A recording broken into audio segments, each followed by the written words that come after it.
game strategy and more. What does Nintendo have to do to make the Nintendo NX successful? Zach Sharps and I will discuss it in this video. This is a part of the Everything Gaming podcast. You can listen to the whole show by clicking on the screen. Reggie Fils-Aimé stated Nintendo won't repeat the same mistakes that they had with the Wii U launch. Now, Reggie basically stated that Nintendo has to do a better job at positioning the NX, and that in regards to software, the company needs to do a better job at software planning in order to keep a steady beat of games flowing, because they recognize the issue with the Wii U where there were times where there were gaps in terms of releases, and so they want to make sure that they plan that a lot better. I personally think that they should have already known this from the beginning, and it really shouldn't be news to them that this was an issue, and it shouldn't have occurred because of that, because they've had a lot of experience, more experience than both of their major competitors. And so I don't, words are just words to me, honestly. They thought the Wii U would do 100 million units. Did you see that news story? Yes, and I immediately smacked my face against the keyboard. Yeah. No, Reggie, of course, the boss at Nintendo America. Yeah, of course they have to do a better job because the Wii U was a flop. So it's like a normal result of that. But what is interesting is that with the NX, if the rumors are correct, and I totally believe the Eurogamer rumors, because yeah, they make sense. If they combine the 3DS and the Wii U library, like that's what they're going to do for the NX. 3 years ago, all the different console teams and handheld teams moved together in one big building, and yeah, they're now making games for one system, it seems like, and I think that is really the way to go, and then they can keep that software planning going, because with the Wii U era and the 3DS it was like, okay, we now have some awesome holiday games for the Wii U, and the 3DS, yeah, they will have some games later, and then there was like a time where they really focused on the 3DS, and was like the Wii U owners were like, okay, where are our games? If they can have that better with the NX, then they can, instead of 2 exclusives a year, maybe have 5. Because I still think that with the rumors and the thing, yeah, really going again a different route than the competitors, that we will not see a ton of third-party support. So they really need those exclusive games, and if they can keep them coming more often, and of course they will also have deals with Monster Hunter, we will see that again, and other third-party franchises that are now better known on the Nintendo hardware. I think that they can really have a good job at doing that. But if it's really that handheld, I don't expect that the new Call of Duty will be also on that handheld. It just does not make sense. Well, yeah, because the rumors were basically that it was a handheld device with detachable controllers or whatever, that could also sort of pair up into a physical console for, I guess you could say, a more console-like experience. And so if they do that, it could be very smart, because it would combine 2 markets. It would combine their more mobile gaming market in terms of the 3DS with sort of the Wii U, and it would combine both of those products into one, allowing both of those sales to combine into one in a sense. Obviously, hopefully it does a lot better than both of those combined, but I'm just saying if it just does at that base, both of those hardware sales combined into one, that would also entice more third parties to be like, hey, Nintendo has all these millions of consoles sold, let's make our products for their consoles as well, because it's a bigger base that they can sell their software to.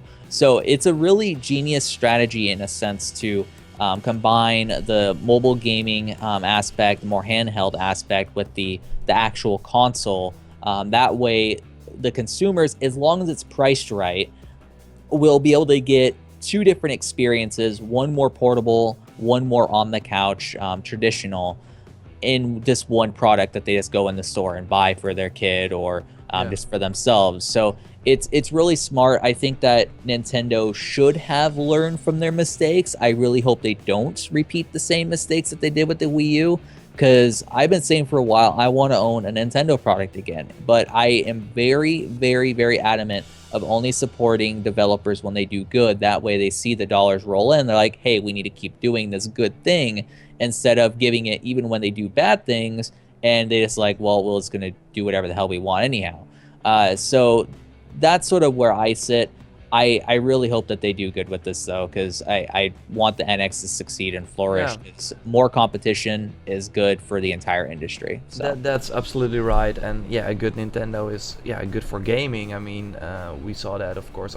Obviously, they did not really have a big stake in Pokemon Go, but you see that they still have like that magic. That brand has that magic, and yeah, you Pokemon also Uranium, a fan-made game, just with their IP, just blew up. So yeah, I yeah, mean, yeah. So yeah, it's super interesting stuff. But I think that if they really have this dedicated handheld, I mean, I don't see Sony doing the PlayStation, a new PlayStation Vita, because they now have also the PlayStation VR and the PS4 to focus on, and they are probably going very well. So I think that they will maybe leave the handheld space, and then you have like mobile gaming or the NX. And if you have like experiences like Zelda, an open world RPG on that mobile hardware, it really like gives it like a good place in the mobile gaming space, against a mobile game where obviously that's like way less money into it. And so I think that it's totally a good place for Nintendo to be in. Hopefully they will keep the games coming. But on the other hand, I mean, you said okay, if they have like a ton of millions, a ton of million NX sold, then the third party will also come. Of course, this is a little bit true, but on the other hand, the 3DS has like 60 million units sold, and still there are like no third party whatsoever. Only. But that's also because it's a handheld, though. I mean, the market's sort of smaller for that in a sense, because a lot of AAA developers don't want to develop for handheld. Yeah. So, I mean, if they have an incentive, and the hardware is powerful enough to support, like, say for example, there's a Cyberpunk comes out, and the NX entices CD Projekt Red to make Cyberpunk on the NX. Well, if there's a incentive for them to also make a portable version of that as well, sort of scale everything down and make it work on that portable, detachable system from the NX to be able to take with you on the go, then that could be a very, very interesting and I think innovative thing for the industry. And it would definitely make more sense to own that console than I believe a PS4, Xbox One, because it's a dual functionality device. And so as long as they make it easy enough and entice developers enough to create the two different versions required, obviously the solo on the go version, and then also the with the console as well, then I think that they'll have a gold mine here. It's just is the hardware strong enough? And that's always the question with Nintendo, and that's a bad question. That's always a question. So it's gonna be interesting to see. I really hope that the hardware is at least going to be good enough to draw in third parties, because I think it would be a big missed opportunity with what the rumors are regarding the NX if they miss that particular window, because the third parties will make that console so much more, I guess you could say, enticing to the average person, not the Nintendo fan, because the Nintendo fan is going to buy it regardless, but the average person who Nintendo used to have before PlayStation and Xbox came into the mix and drew a lot of people away, would then come back to Nintendo because they have those extra games on there that their kids want to play, but we're only on the other competitors' consoles. So it definitely is going to be interesting. I hope that what Reggie says is true, but Nintendo's been words for a bit, and Reggie's said a lot of things before that haven't really came to light because he doesn't run the entire company. So I think Reggie's a good guy. I think that he has a hard job sometimes, especially with Nintendo and what they've done recently. So yeah, it will definitely be interesting. Absolutely. We have to, of course, remember that Nintendo usually sells their console for 200 something like that, and they also saw with the 3DS that a 250 price point for a handheld is kind of too high.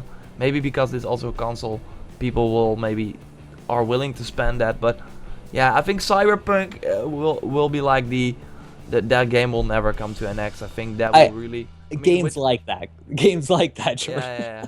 I mean, you said Cyberpunk, so no. Okay, I understand it. I mean, with the PS4 Neo coming and the Scorpio as well, the NX will really have a hard time to have those types of third-party games as well. But yeah, like you said, it would be yeah, a big selling point, and I think that it would be interesting. But I think the NX will really be Nintendo games on the go and also a console.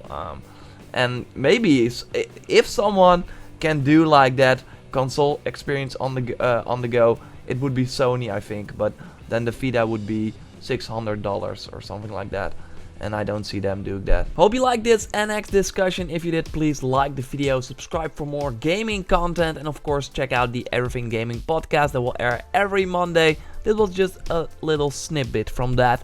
Thanks a lot for watching. I will speak to you next time, and goodbye.